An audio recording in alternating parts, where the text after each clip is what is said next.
thank you, Osler, because I just went up to Osler and said, look, I really want to introduce Justice Rothstein because he was my mentor, my principal when I was at the Federal Court of Canada. And so what I'm going to do is I'm actually going to read what Osler had prepared, and then I'm going to tell you a personal story about Justice Rothstein.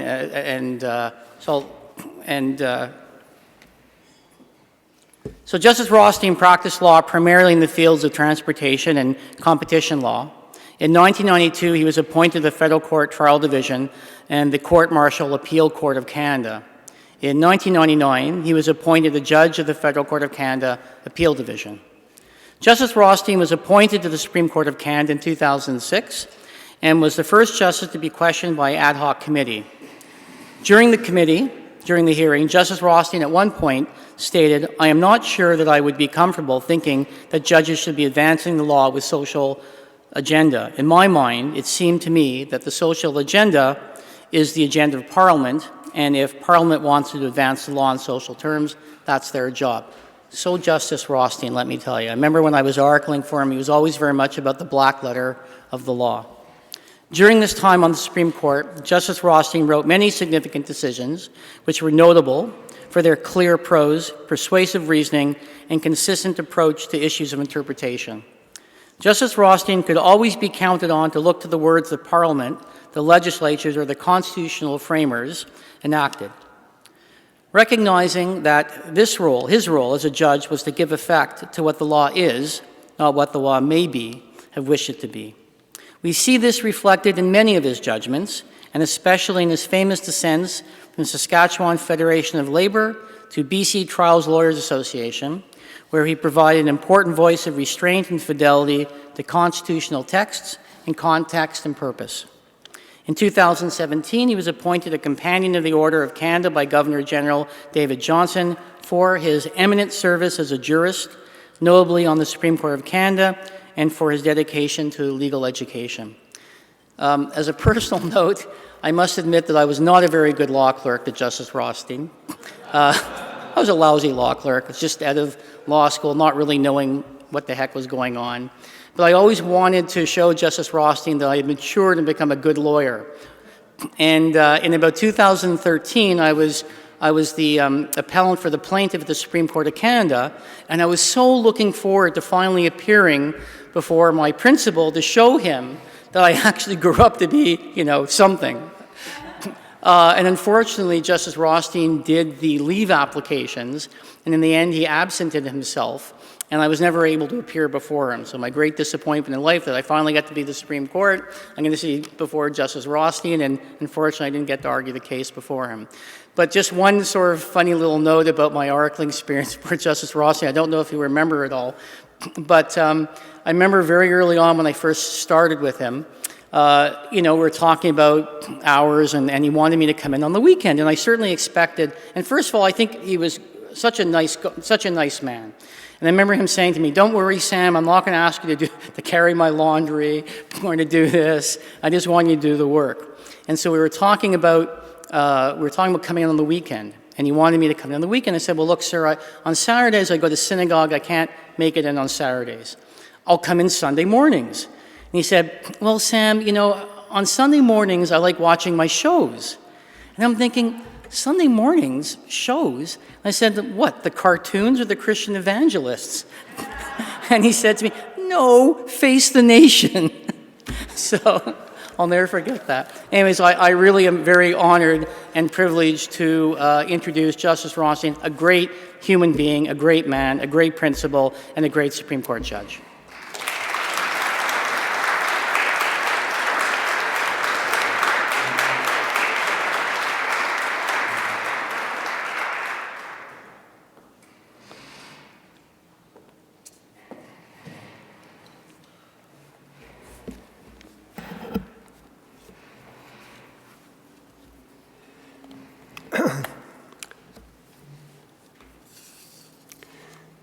Well, thank you, Sam, and thank you, Mark, for your generous comments. However, as some of you who have heard me before will already know, those generous sentiments are not universally held. One day when I was still at the Supreme Court, I had gone to the office. My wife Sheila had asked me to remove the bed linen that day, which I thought I had done before I left. Email, Sheila Rothstein to Justice Rothstein, 10:53 a.m.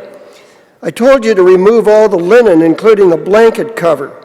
You did not listen to my instructions and only did half a job. Hope you do your judgments better than you remove linen from a bed. I'm always grateful at speaking events that Sheila isn't the one to introduce me.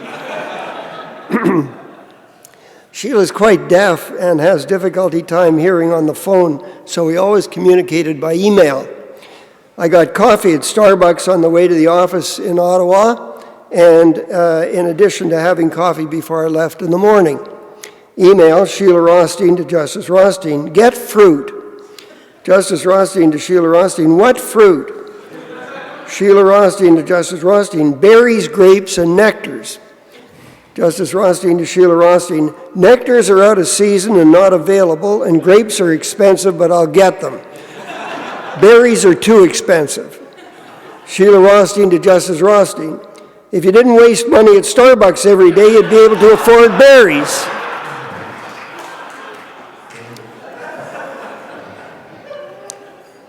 You know that all judges have to retire when they reach the age of 75. That happened to me 4 years ago. There's the story of the 75-year-old fisherman. Fisherman was out fishing one day and he heard a voice, and the voice said, "Pick me up." He looked down and he saw a frog, and he looked at the frog, he said, "Are you talking to me?" And the frog said, "Yes, pick me up."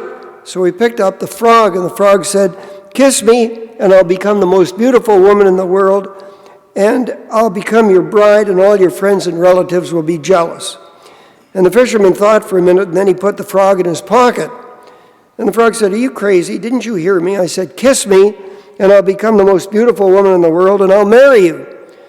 And the fisherman said, "No," he said, "at my age, I think I'd rather have a talking frog."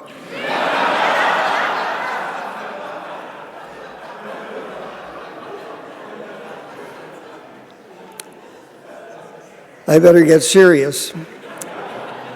I've been asked to cover two subjects today. First, constitutional interpretation, and second, some comments on the Vavilov decision of the Supreme Court, which was issued in December of 2019, dealing with standard of review. Two big issues. I hope I haven't exhausted you by the time I'm done. So first, constitutional interpretation. In an earlier paper, I had written, quote, "When judges decide controversial cases with loose adherence to legitimate tools of constitutional interpretation, they risk charges of judicial activism. Such charges tend to come most strongly from those who disagree with the substance of a decision, but the implications of these approaches to adjudication should concern everyone, as they risk tarnishing the legitimacy of judicial decision-making and opening the door to further judicial activism, with no guarantee that judges will always agree with one's own preferences." So today I'm going to talk about some specific cases to illustrate the legitimate, in my opinion, the legitimate exercise of the judicial role. Before I go further, I should just indicate that in preparing these remarks, I had the assistance of two former law clerks, Bryce Daigle and Michelle Badolf, both terrific law clerks. I want to start by going back to 1929, the Persons case. That famous observation of Lord Sankey resonates to this day, and I'm quoting, "The British North America Act planted in Canada a living tree capable of growth and expansion within its natural limits. The object of the Act was to grant a constitution to Canada. Like all written constitutions, it has been subject to development through usage and convention." There is perhaps a prevailing view that it was the living tree metaphor that grounded the Judicial Committee of the Privy Council's finding that women were persons and therefore were eligible for appointment to the Senate of Canada. At issue in the case was the interpretation of the word persons, in Section 24 of the then British North America Act. And I'm quoting, "The Governor-General shall from time to time, in the Queen's name, by instrument under the Great Seal of Canada, summon qualified persons to the Senate." I think some of us thought that it was this free-floating living tree that justified the conclusion reached by the Privy Council, that either the text or perhaps the context of the British North America Act said that only men could be appointed to the Senate, and that the Privy Council engaged in judicial activism in saying that women could also be appointed because any other result would be unjust. But if you read the Edwards case, you'll see that Lord Sankey conducted a traditional statutory interpretation analysis. He said, and I'm quoting, "A heavy burden lies on an appellant who seeks to set aside a unanimous judgment of the Supreme Court, and this board will only set aside such a decision after convincing argument and anxious consideration by having regard, 1, to the object of the Act, namely, to provide a constitution for Canada, a responsible and developing state, 2, that the word person is ambiguous and may include members of either sex, 3, that there are sections in the Act above referred to which showed that in some cases the word person must include females, 4, that in some sections the word male persons are expressly used when it is desired to confine the matter in issue to males, and 5, to the provisions of the Interpretation Act." Well, that to me is a garden variety statutory interpretation analytical approach. Nonetheless, it's the living tree metaphor that lives on. In my respectful opinion, it has become the touchstone relied upon in some quarters to justify judicial actions beyond what is the legitimate exercise of the judicial role.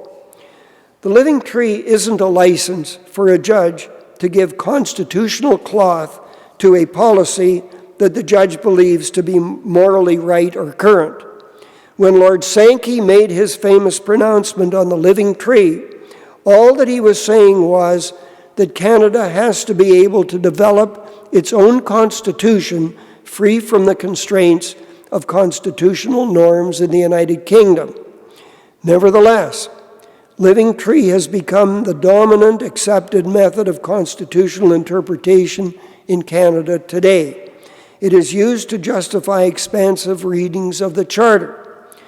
But the living tree method of interpretation was developed under the BNA Act, where it ensures that the division of powers in sections 91 and 92 can grow to cover new issues. Jurisdictional vacuums cannot exist simply because a matter didn't exist in 1867. A living tree interpretation thus makes sense for the division of powers in the BNA Act, or now the Constitution Act 1867. Jurisdictional issues, however, are different from rights-based issues. Individuals hold plenty of rights that are not enumerated in the Constitution. For example, the right to quiet enjoyment of property. If a right does not need to be included in the Constitution to exist, then there is little need to expand the Charter to cover it. It thus makes little sense to graft the living tree method onto the interpretation of the Charter, since the rationale behind the living tree method was to avoid constitutional vacuum. It doesn't really apply to Charter rights. What is instead appropriate for Charter interpretation is textual and purposive interpretation. That is, that the text and the purpose of the Charter right should be at the forefront. The purpose may be informed by the historical and philosophical context of the right, but it cannot be divorced from the text. I know that I risk being accused of being an originalist, but there is nothing wrong with examining the purpose of a provision, and it is difficult to assess its purpose unless you assess its foundation and where it comes from. If living tree interpretation is defined by the fact that it is not originalism, I think this method risks giving the judiciary wide discretion to give constitutional status to the policy views of judges, undermining the role of Parliament as the democratically elected institution with an equal obligation to uphold the Constitution. It cannot be that a judge can simply say that times have changed and that therefore they are free to make a charter provision mean whatever they wish.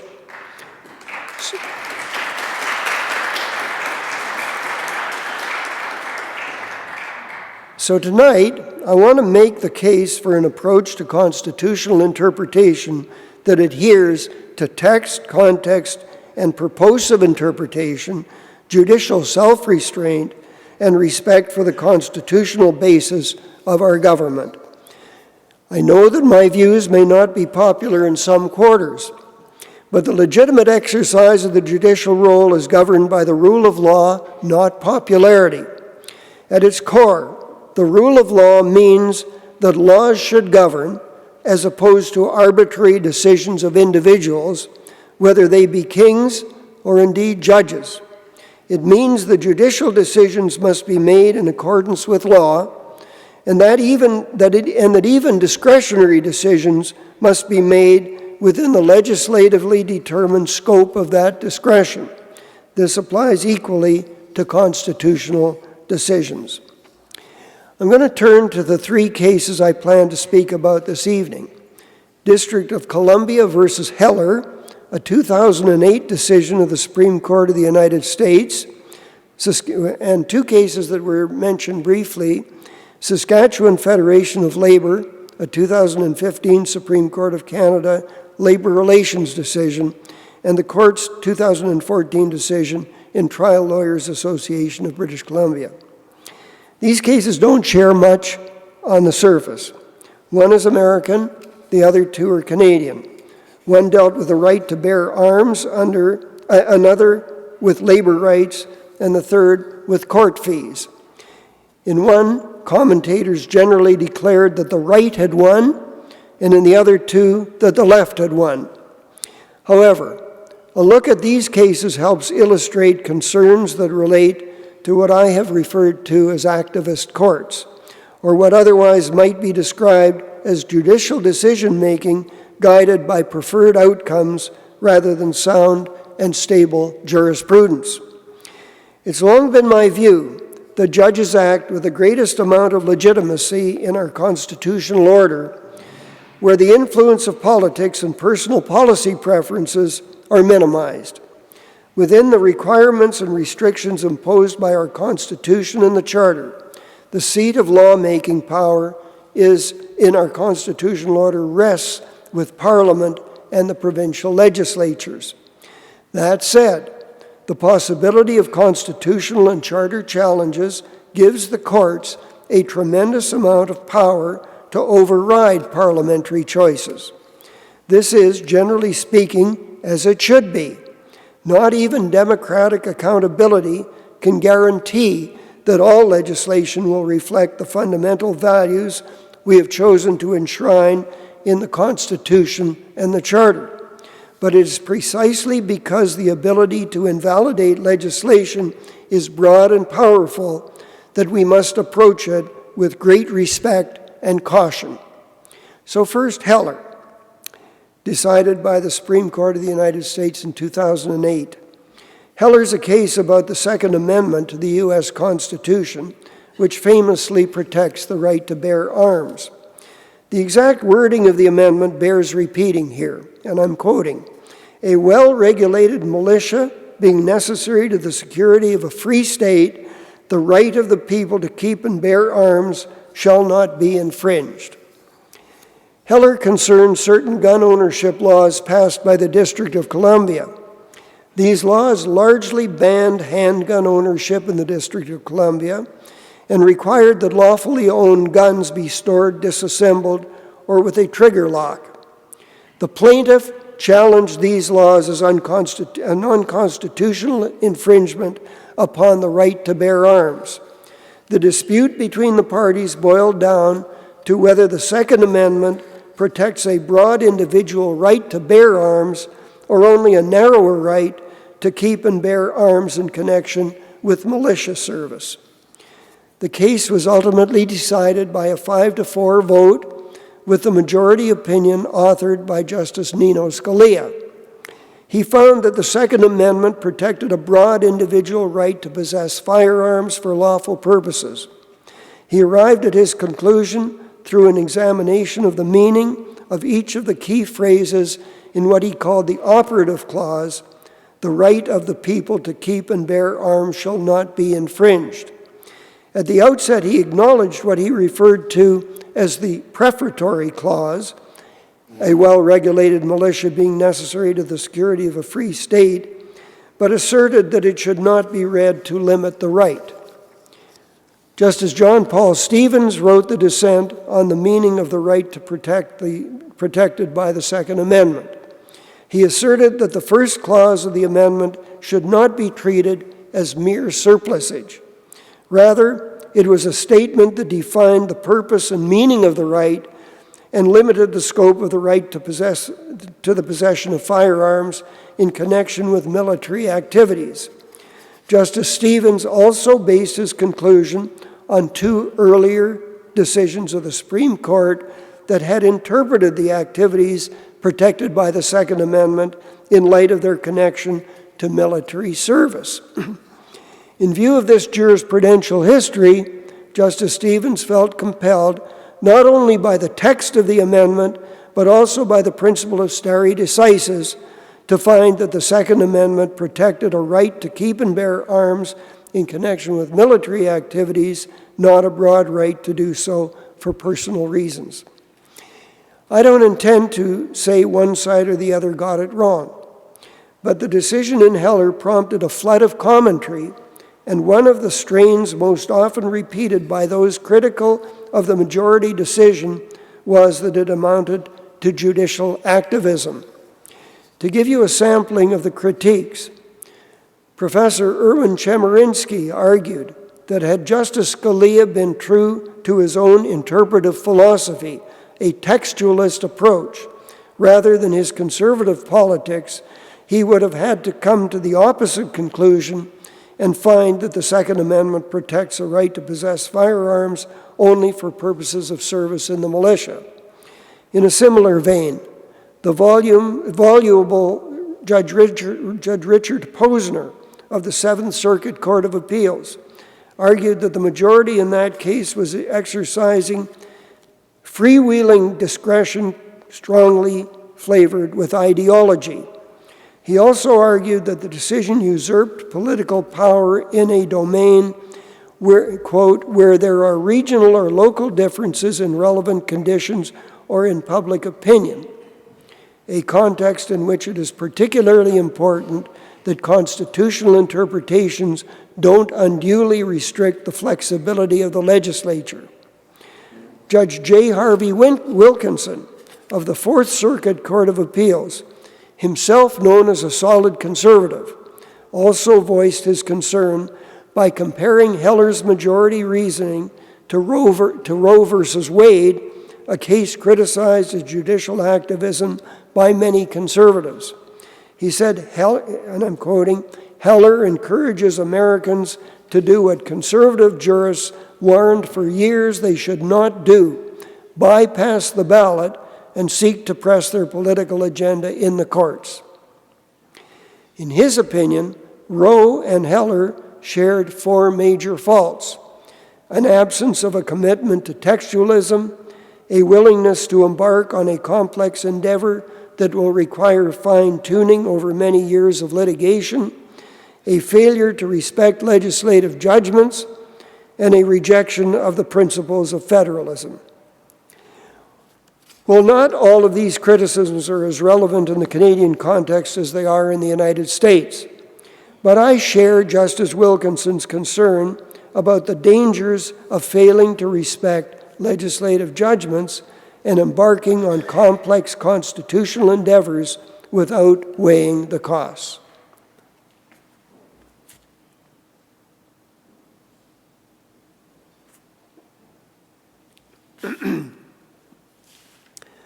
I'll now turn to a case decided by our own Supreme Court in 2014, Trial Lawyers Association of British Columbia versus British Columbia.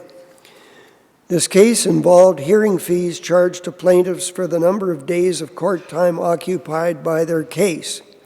The first 3 days were free, and then the fees increased after that. The obvious purpose was to raise revenue and to incentivize persons to be as efficient as possible in the use of courtroom time. The majority of the Supreme Court found the hearing fees were unconstitutional because they cause undue hardship to some litigants and effectively prevented their access to the courts. But they could find no charter right upon which to base their finding. Rather, they based their finding on Section 96 of the Constitution.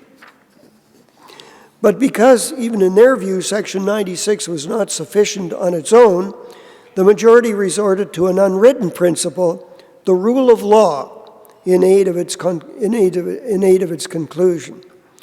The problem with court fees, in the majority's view, was that they might act to prevent people from coming to the courts to have their issues resolved. This amounted, in their view, to an infringement upon the jurisdiction of the courts to settle disputes.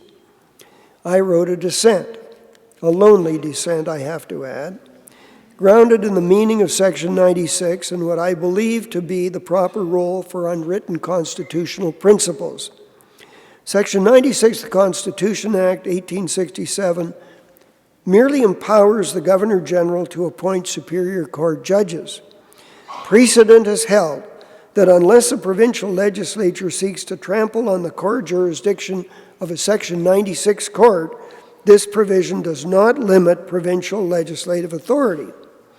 I acknowledge that unwritten constitutional principles have been used to fill gaps in the constitutional text, but gaps do not exist simply because courts believe that the text should say something that it does not say.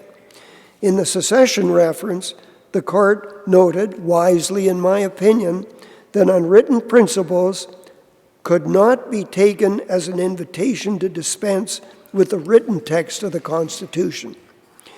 In a case called Imperial Tobacco some 15 years ago, the Supreme Court wrote, and I quote, "In a constitutional democracy such as ours, protection from legislation that some might view as unjust or unfair properly lies not in the amorphous underlying principles of our Constitution, but in its text and the ballot box. It is my view that courts ought to stay true to this, especially in the domain of constitutional adjudication, where the stakes are high and decisions are not easily reversed." Of course, access to justice is a worthy objective. However, when it comes to court hearing fees, governments have to consider other financial priorities. I'm of the opinion that the majority's approach in this case shares some of the key shortcomings Judge Wilkinson highlighted about Heller: a failure to respect the will of the legislature and a disregard for the implications of casting the issue in constitutional terms. This was a case where respecting the legislative role was particularly important. The basic problem with this case and others involving economic questions is that the court can only look at the evidence presented, but the implications are broader. The court does not know and has no basis to address how governments will deal with reduced revenues from hearing fees, whether court services or other government services should be reduced, whether taxes or debt should be increased. These are all issues quintessentially for the legislature and not the court. I do not believe this was a case where the legislative machinery was so deficient that intervention by the court was wise or necessary.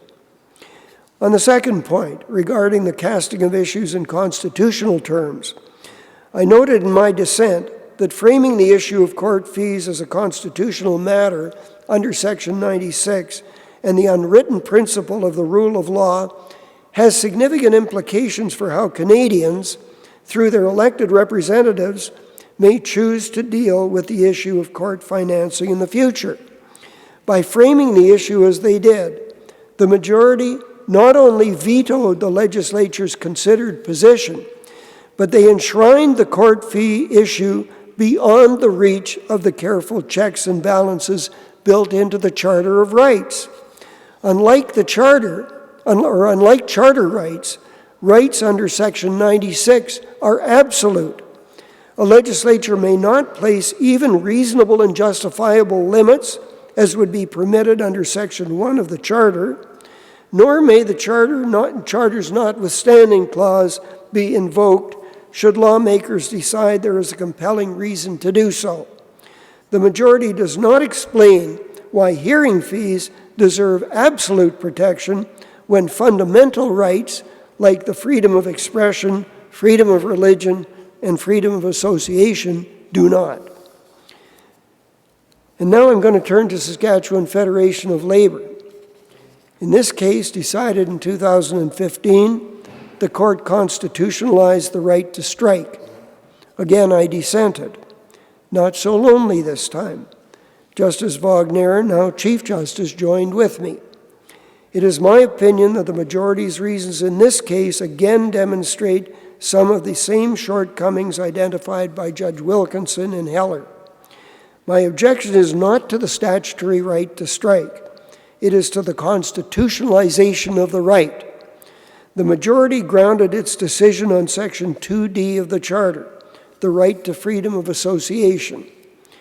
The traditional, and to me, obvious interpretation and application of Section 2D, and the one the Supreme Court adopted in its first major 2D decisions, was that Section 2D protects the ability of an individual to do collectively what he or she can lawfully do individually. However, since at least the decision in BC Health Services in 2007, and now Saskatchewan Federation of Labour, the Supreme Court has broadened the understanding of freedom of association. Now, in the labor relations context, this freedom imposes obligations on others to facilitate associative objectives. So as a constitutional obligation, employers must engage in good faith collective bargaining and must respect the modern right to strike. This view of the Charter right is far removed from the text and context of the term freedom of association. This is not to say that I believe in a restrictive understanding of the Charter. I have had no hesitation in signing on to reasons on the basis of the facts presented and the approach to the law, which ruled unconstitutional legislation or government practices, such as the criminalization of physician-assisted dying or the recitation of a Christian prayer before a city council meeting. But in my view, our interpretation and application of charter rights must be firmly connected to the words, context, and purpose of the Charter, and I do not think the majority's interpretation of Section 2D in Saskatchewan Federation of Labour accorded with this ideal. As with court fees, this is an area in which I am of the belief that the legislature should not be blocked from addressing the complex and varied issues that arise in the context of organized labor relations. Indeed, that was the view of a unanimous court in 2002 in what I call the Pepsi-Cola case, where then Chief Justice McLaughlin and Justice LaBelle wrote, and I am quoting, judging the appropriate balance between employers and unions is a delicate and essentially political matter. Where the balance is struck may vary with the labor climates from region to region. This is the sort of question that is better dealt with by legislatures than courts. Labor relations is a complex and changing field, and courts should be reluctant to put forward simplistic dictums. In Saskatchewan Federation of Labour, the majority departed from this precedent with a vengeance. So now, the court, in constitutionalizing the right to strike, has determined what it considers to be the appropriate balance between employers and unions, despite the fact that the balance is no less delicate or political and better dealt with by the legislature than the courts than it was in 2002. In my respectful view, this constituted judicial overreach. So to sum up on a constitutional interpretation, looking at BC Trial Lawyers and Saskatchewan Federation alongside Heller provides an important reminder. So-called judicial activism is not limited to either end of the political spectrum. Thus, people with political preferences should be extremely wary of judicial decisions that support even favored positions on a weakly principled basis. Doing so may open the door for future decisions that may not align with one's preferences, and once such decisions are on the books, it can be fiendishly difficult to upset them. Perhaps the most pernicious aspect of activist decisions is that they are self-perpetuating. Activism begets activism. To the extent we accept and celebrate decisions that align with our policy preferences through loose adherence to precedent and well-established interpretive principles, or that constitutionalize policies we happen to favor right now, we implicitly endorse and normalize the methods used to arrive at those decisions.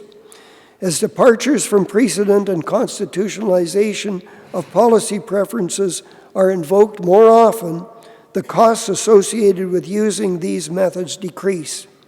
If stare decisis is only departed from in a limited number of cases, then departure will be noteworthy and judges will be more hesitant to do so. However, where there is a pattern of readily overruling or ignoring precedent, any one instance of departure will be less of an anomaly and may be done with less fear of rebuke. Judicial activism may also exacerbate deep political divisions. Where activist decisions constitutionalize contentious issues that are better addressed by a well-functioning legislature, they eliminate the possibility of ongoing refinement of the law, and the possibility that regional differences, for example, may be accommodated and reflected in differing approaches from jurisdiction to jurisdiction. This may lead to greater tension between those who feel shut out and those who prevailed. This should give us all pause when we feel tempted to voice our support for decisions that reach a preferred outcome despite using questionable methods to get there. Sorry about that. It's the story of the preacher in court in church one Sunday, and some parishioner's cell phone went off, and he looked at him and he said, "That call better be from God."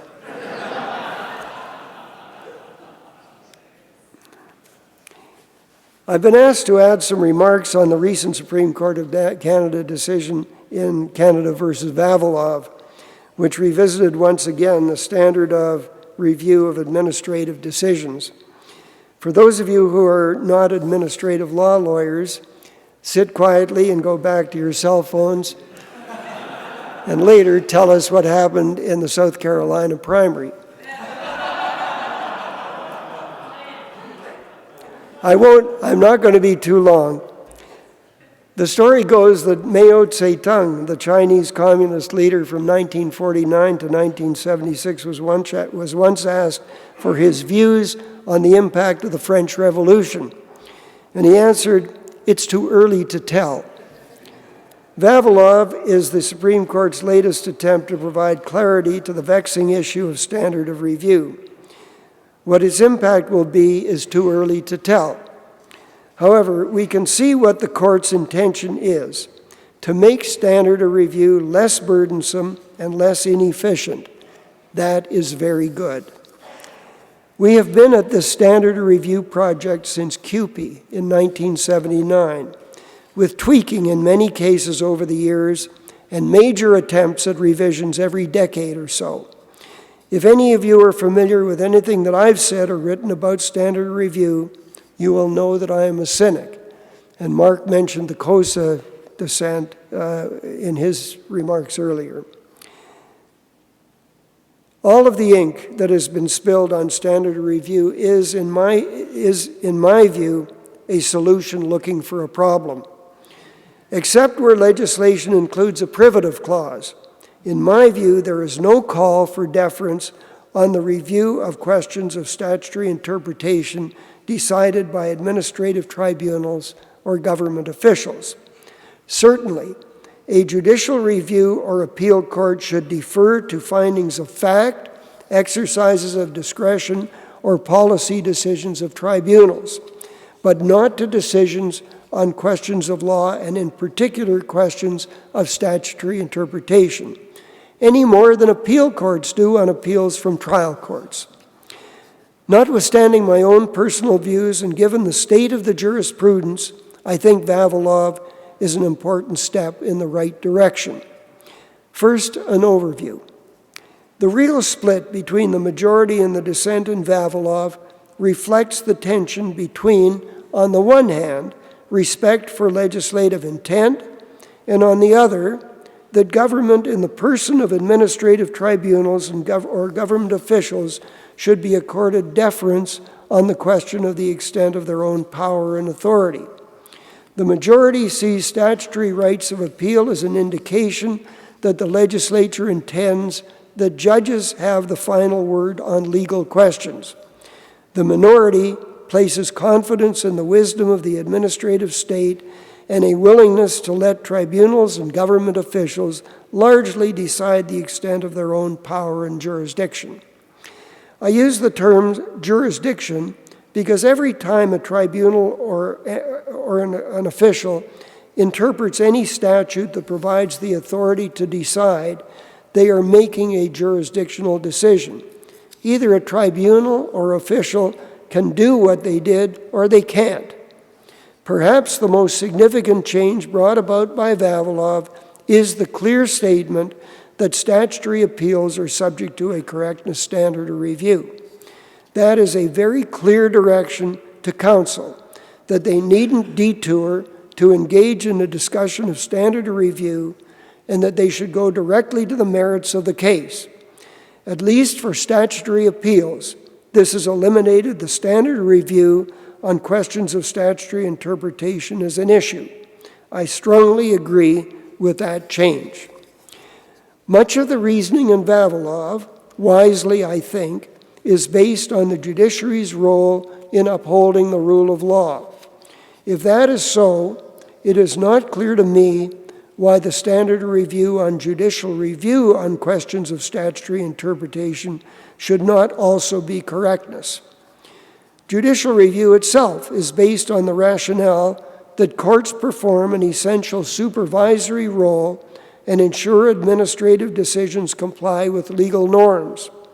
Why then should courts not apply the standard of correctness when performing that role? I do not think the court in Vavilov provides a clear answer to this question. I wish the court had gone the whole distance and said that correctness applies not only to statutory appeals but also to judicial review. After all, the availability of judicial review is provided by statute. Why superimpose a standard of review overlay on the review? While the court relies on legislative intent to justify correctness review for statutory appeals, I believe the same legislative intent supports correctness review on legal questions of statutory interpretation on judicial review. I'll give you an example from my experience as a federal court judge, and this is what I used in the COSA reasons. If you look at section 18.14 of the Federal Courts Act, you'll see that the federal court may grant relief if it is satisfied that a federal board, commission, or other tribunal acted without jurisdiction or failed to observe a principle of natural justice or erred in law. No reference to standard of review. Indeed, the terminology erred in law is associated with correctness review, not with a deferential review. By contrast, the provision goes on to say that the court may grant relief where a board or tribunal based its decision on an erroneous finding of fact that it made in a perverse or capricious manner. There, we do see a legislated standard of review. On facts, the court may only grant relief if the finding of fact was perverse or capricious. Otherwise, the court will defer to the finding of fact of the board or tribunal. Wouldn't you infer that by contrast to the legislated deference on review of facts, where there is no legislated limitation, that Parliament intended that review of errors of law and jurisdiction to be considered without deference? In other words, on a correctness standard. I believe the court was right to state that statutory appeals should be reviewed on a correctness standard in accordance with legislative intent, but on that same justification, they should have said that all legal or jurisdictional errors be reviewed on a correctness standard, whether on a statutory appeal or on judicial review. I'll comment on a few other takeaways from Vavilov. First, it is now clear that on judicial review, all decisions will be presumptively reviewed on a reasonableness standard. What I will say will sound self-serving, and that's because it is. The categorical or presumptive approach was implied in the Dunsmuir decision in 2008. Subsequently, in some cases, including one that I wrote called Alberta Teachers in 2012, it was made express. If I couldn't get my colleagues to adopt a correctness standard for all appeals and judicial reviews, at least we would not engage in some vague contextual analysis of deciding the standard of review. With certain narrow and specific exception, all reviews would be conducted on a reasonableness standard. And that's the label we applied. And now Vavilov has formalized the presumption of reasonableness with very few exceptions, like constitutional questions that will attract correctness review. Another takeaway. In Dunsmuir, one of the categorical exceptions to reasonableness review was what were called true questions of jurisdiction. When I practiced transportation law before I became a judge, appeals from the Transport Commission to the Federal Court of Appeal were on questions of law or jurisdiction only. I always used to wonder what the difference was. Indeed, in administrative law, there is no difference. All questions of jurisdiction are questions of law, and all statutory interpretations of a tribunal's constating statute are questions of jurisdiction. Either the tribunal can or can't do what it did. In Alberta Teachers, I tried to get my colleagues to go along with jettisoning true questions of jurisdiction as an exception to reasonableness review. But I got pushback.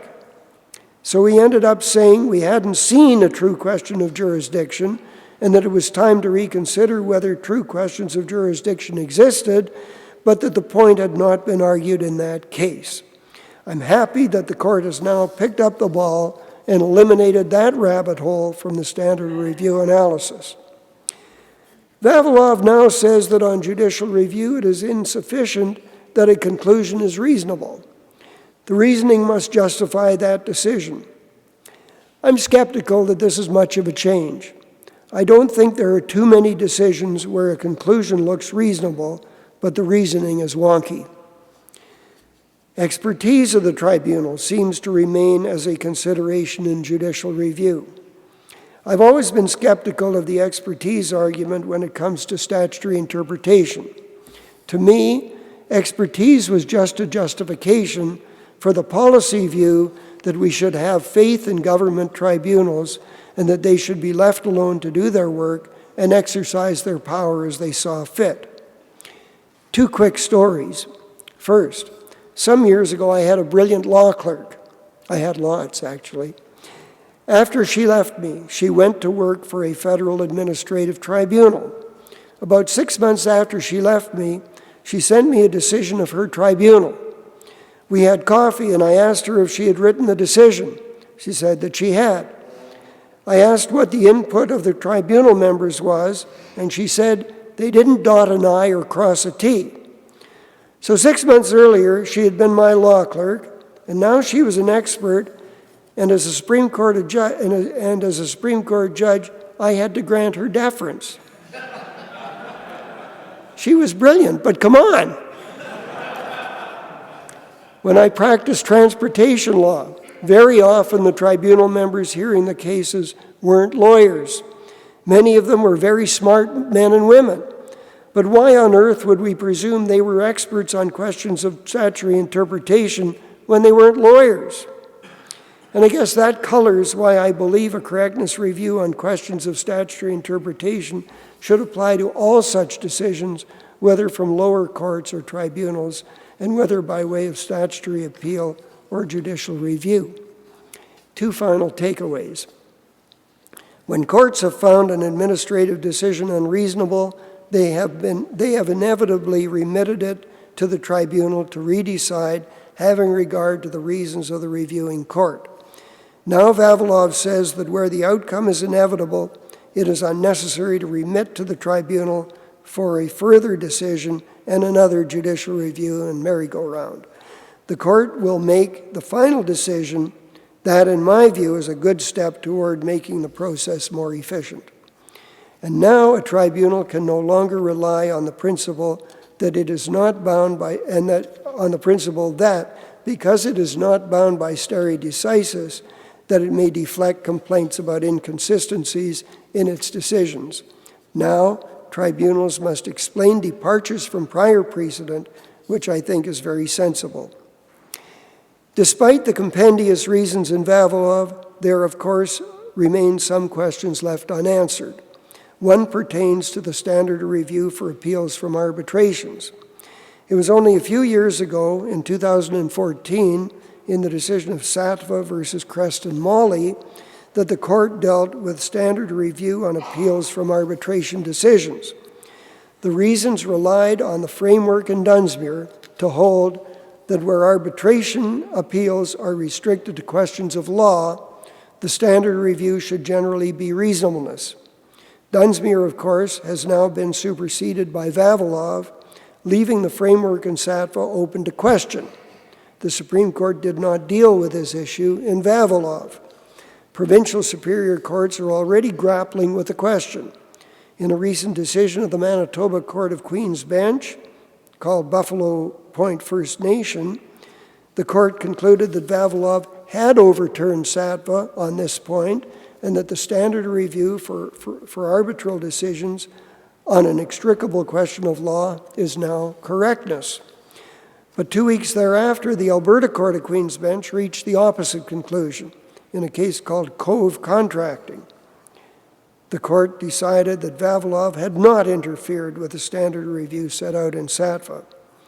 In my view, there are good reasons for giving deference to an arbitrator on an appeal.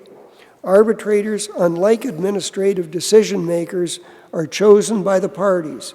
The particular individual or individuals are selected and presumably considered authoritative by the parties and capable of disposing of the dispute. But in Vavilov, the Supreme Court has given a signal that when faced with a statutory right of appeal, the standard of review is correctness, full stop. I hope the Supreme Court will provide some clarity on the question in the near future. In sum, Vavilov seems to me an important case in taking a number of steps in the right direction. That said, in my respectful view, the court needs to take one step more and get rid of the whole standard of review project that has plagued counsel and judges for far too long. One night we were going to a court dinner. Email, Justice Rothstein to Sheila Rothstein. Look in my closet and confirm that my tuxedo shirt is there. Sheila Rothstein to Justice Rothstein, is it black tie tonight? Justice Rothstein to Sheila Rothstein, yes, it's black tie. Sheila Rothstein to Justice Rothstein, thanks for telling me. Justice Rothstein to Sheila Rothstein, what's the problem? Sheila Rothstein to Justice Rothstein. You have to let me know ahead of time so I'll plan what to wear. Were you planning on telling me at 6:30 tonight? Justice Rothstein to Sheila Rothstein. I didn't think it was a problem. You know that all dinners at the court are formal, whether black tie or not. I didn't think it made any difference. Sheila Rothstein to Justice Rothstein. I did not know all dinners were formal. However, I have a new dress to wear. Justice Rothstein to Sheila Rothstein. Fine. I trust it's a conservative dress. Sheila Rothstein to Justice Rothstein. It's a dress that I chose and like. The label does not say NDP, Liberal, or Conservative. I haven't been able to tell Sheila Rothstein Sheila what to wear for the last 53 years. I don't know why I ventured into that territory that time. For those of you who have heard my stories before, I beg your indulgence. Actually, Sheila tells me I should get some new material. However, she isn't sending me any emails these days. I'm going to conclude by telling you that as a Supreme Court judge, you get to have some unique experiences. About 8 years ago, I was invited to judge a moot court between Sir Robin Jacob, then recently retired as a judge of the English Court of Appeal, and Lord Hoffman, recently retired from the then House of Lords. It was a patent case involving a code stent for insertion in coronary arteries after angioplasty. Before he retired, Lord Hoffman in the House of Lords had reversed the decision of Lord Justice Jacob in the Court of Appeal. The two judges agreed to re-argue the case themselves at University College London, and they asked me to judge it. Both judges are highly respected intellectual property experts. When I received the invitation, I said to Sheila, did you ever think in your wildest dreams that I would be judging a moot court between two world icons of intellectual property law? And she said, Marshall, you aren't in my wildest dreams.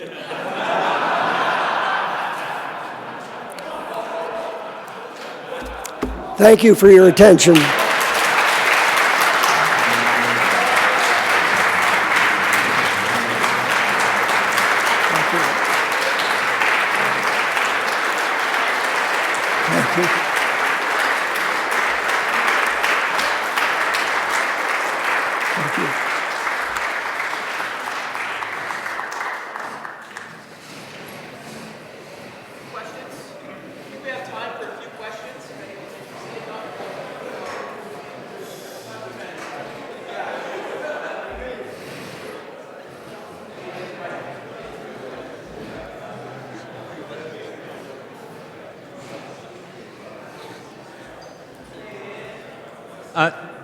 Thank you so much. It was a great talk, Justice Rothstein, and I agree with virtually everything you said about Vavilov. But my question is about the other part of your talk, and specifically it's about the trial lawyer's decision.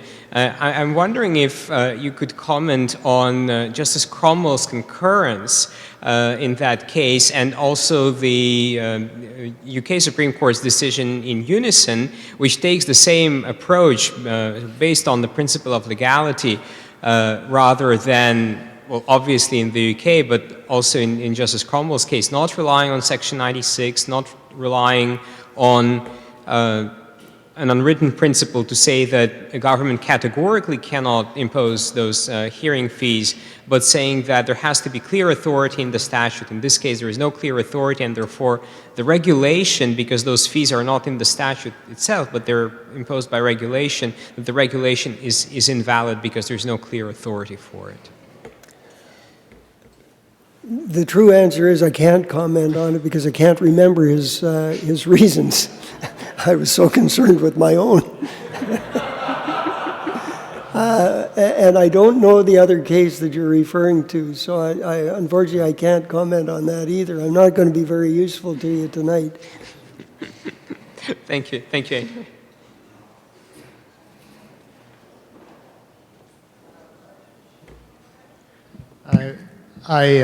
I thought your material was just fine.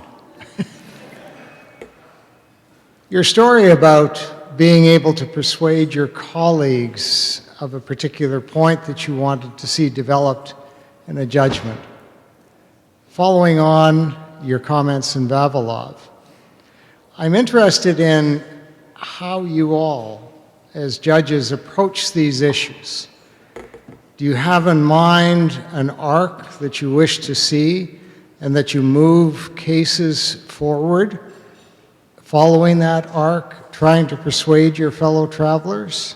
Is that a conscious and explicit strategic direction? You know, the cases come kind of randomly. They don't come in an arc, if you get what I mean. But sometimes you can put them together. In the labor relations field, it started with, just before I got there, with BC Health, and then there was a case called Fraser, and then there was RCMP, and there was then Saskatchewan Federation of Labor. And they were all Section 2D cases, and they were all decided by the majority in their expansive reasoning of what Section 2D, the freedom of association, meant. My initial concern with that I expressed in this case called Fraser, where, frankly, I said that BC Health, the one that they decided before I came, had to be overturned because it was out of step. And Justice Sharon, who was there at the time, but who didn't sit on the case, I think it was a 7-person bench, she agreed with me. So you express your view. Sometimes you're successful, sometimes you're not. I think the court was so dug in on its expansive view of Section 2D that there was no way they were going to change. And so there, you know, they've dug in, they've established their expansive view of Section 2D. You know, it may be that in the course of time, cases will come forward and some judge will be able to influence the court to say that was too expansive and that it wasn't, those cases weren't justified by the text and context and purpose of freedom of association. But these things take time. Thank you, Justice Rothstein, for that excellent talk, especially on Vavilov. I thought that was an excellent distilling of the principles. I wanted to ask you a question, though, on constitutional interpretation and what you were just coming back to again, text, context, and purpose. You did a great job outlining the person's decision, how it's been misinterpreted, and how the Supreme Court has sometimes, I think, gone off the rails with Saskatchewan Federation of Labor, Trial Lawyers Association.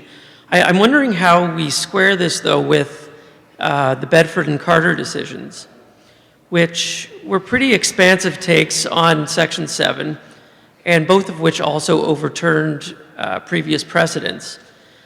And of course, I know you signed on to those, and I think both cases were unanimous. So I'm just wondering, how do we fit those cases into the text, context, and purpose definition of constitutional interpretation?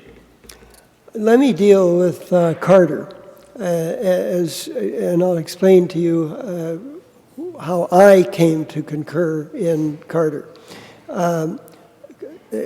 As you all know, this whole issue of assisted suicide was dealt with in the Rodriguez case 20 years before Carter. And in that case, the court found that the criminal prohibition against assisted suicide was valid. And the concern of the court at the time of Rodriguez was that vulnerable people could be taken advantage of. That was kind of the basis, the factual basis.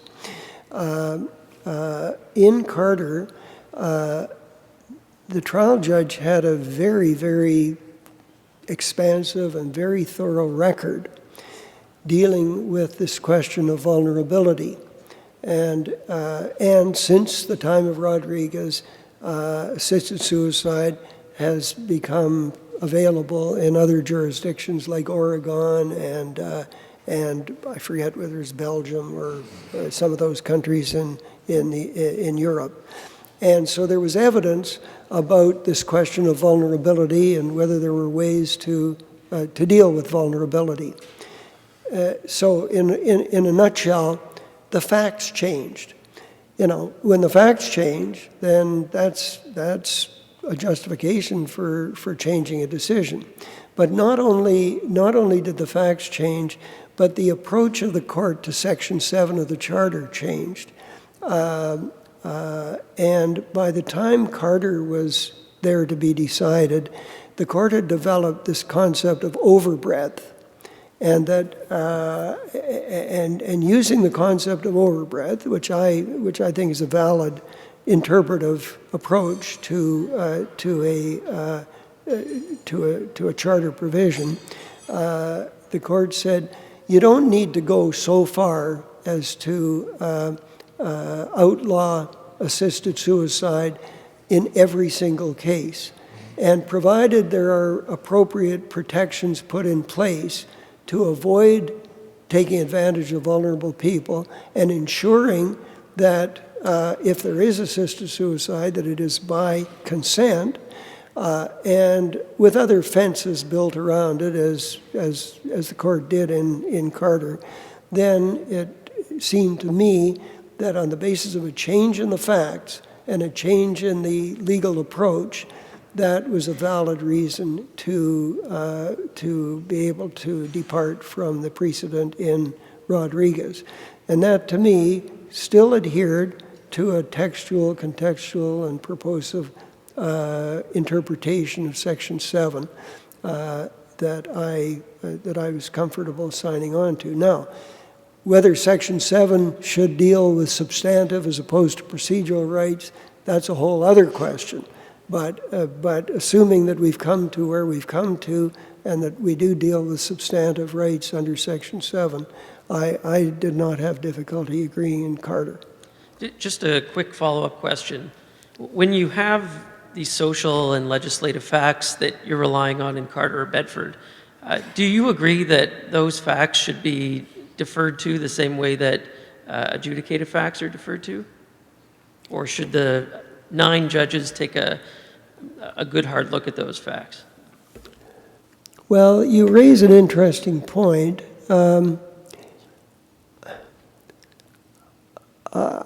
I can tell you that in my experience as a judge, generally where facts are found, whether you call them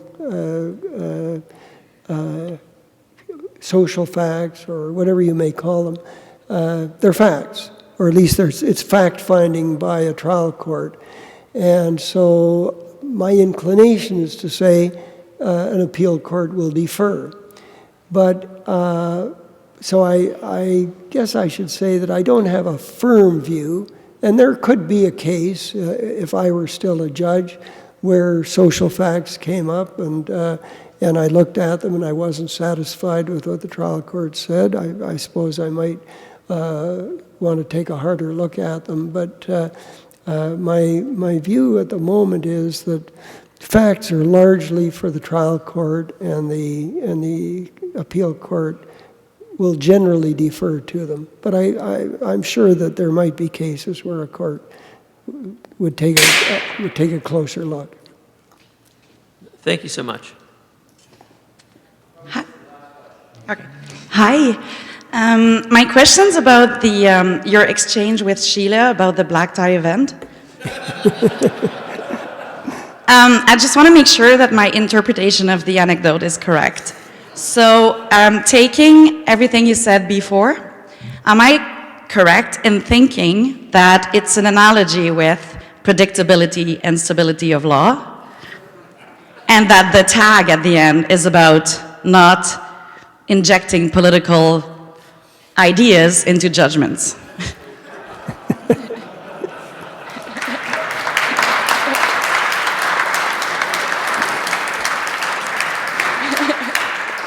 You win. You do, actually. Thanks.